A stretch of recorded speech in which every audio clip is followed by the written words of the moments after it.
खूप छान पद्धतीनं वेगवेगळ्या प्रकारचं ट्रेनिंग असतं. पण जनरली जेव्हा आपण घरामध्ये विचार करतो की मी घरामध्ये कुत्रा आणलेला आहे, कुत्र्याचं पिल्लू, तर माझी अशी इच्छा असते की त्यानं वेळेवरतीच खायला पाहिजे, वेळोवेळी भुंकू नये किंवा घाण घरामध्ये करू नये, कोणालाही चावू नये. तर याच्या पद्धतीचं ट्रेनिंग असतं का तुझ्याकडे? घरात पिल्लू आणल्यानंतर त्याला बेसिक ट्रेनिंग देणं गरजेचं असतं, जे मेनली मी करते. की ओनर्स बरोबर ओनर्सना सांगून की त्याचं टॉयलेट ट्रेनिंग करणं गरजेचं असतं, की तो घरात घाण करत नाही. देन पपीज असतात तेव्हा ते सगळं डिस्ट्रक्टिव्ह बिहेवियर त्यांचं जास्त असतं, तर ते तुम्ही कंट्रोल करून त्याला काहीतरी प्रोडक्टिव्ह कसं करायला द्याल, की त्याला बिझी कसं ठेवाल, ऍक्टिव्ह कसं ठेवाल. देन त्याच्या जेवणाचं त्याला वेगवेगळ्या प्रकारच्या जेवणाची सवय लावणं गरजेचं असतं तुमच्या इच्छेप्रमाणे.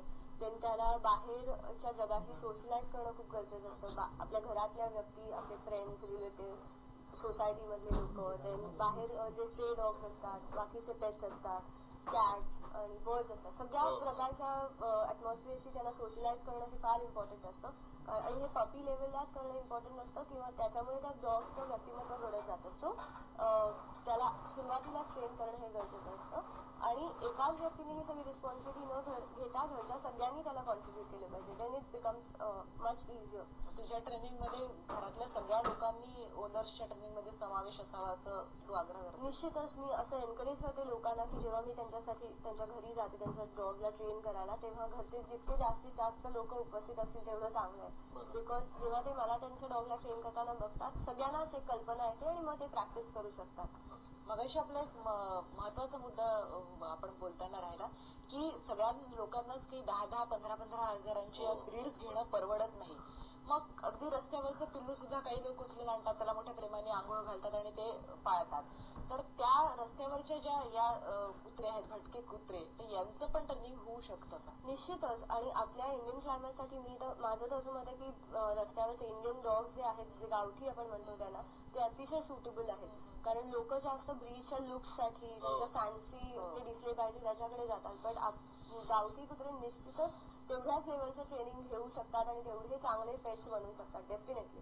आणि मला असं वाटतं ते जास्त सस्टेनेबल पण असतात. डेफिनेटली ते जास्त रेझिस्टन्स पॉवर जास्त असते, ते जास्त आजारी पडत नाहीत लवकर. आणि ते शेवटी कुत्रेच आहेत, जे गावठी आहे ते त्यांचं नशीब आहे. बट ते इक्वली चांगलं ट्रेनिंग घेऊ शकतात आणि तुमच्या घराची, तुमच्या माणसांची तेवढी चांगल्या पद्धतीने काळजी घेऊ शकतात. खरंय. आणि हा खरंच वसुंधरा, हा जो मुद्दा आहे तो खूप महत्वाचा आहे की असं नाही की तुम्ही 10 आणि 15 हजाराचेच डॉग्स घेतले पाहिजे. तो प्रत्येकाच्या आवडीचा भाग आहे, पण ज्याला घ्याल त्याला खूप व्यवस्थित सांभाळणं निश्चितच गरजेचं आहे. कारण बऱ्याच वेळा असं होतं की घरातल्या लहान मुलांचा हट्ट असतो की मला कुत्रा हवाय, मला कुत्रा हवाय.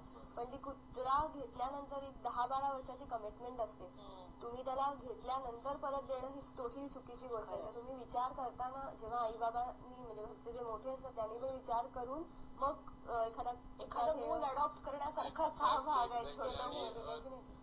काही डॉगचं रेस्क्यू तू केलेलं आहे, त्यांना वाचवलेलं आहेस, आणि कमिटमेंट हा जो तू शब्द वापरलास ना, तो त्या बाबतीमध्ये खूप महत्वाचा ठरलेला आहे. त्याच्याबद्दल आपण बोलणार तर एक बातमी बघू आणि या मुद्द्याकडे पुन्हा येऊ. राज्यात महागाईचा आगडोप उसळला असताना मुख्यमंत्र्यांच्या लातूरमध्ये मात्र सर्वसामान्य नागरिकांना मीटर लावून पाणी विकत घ्यावे लागणार आहे आणि यासंबंधी एका खासगी कंपनीशी करार करण्यात आलाय. लातूर नगर परिषदेनं पाणी वाटपाचं खासगीकरण केलंय. खासगीकरण करण्याच्या या करारावर नुकताच मुख्यमंत्र्यांच्या साक्षीने सह्या करण्यात आल्या.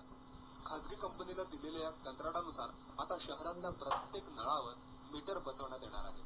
सर्वसामान्य नागरिकांना पाणी विकत घ्यावे लागणार आहे आणि सार्वजनिक नळ व हातपंप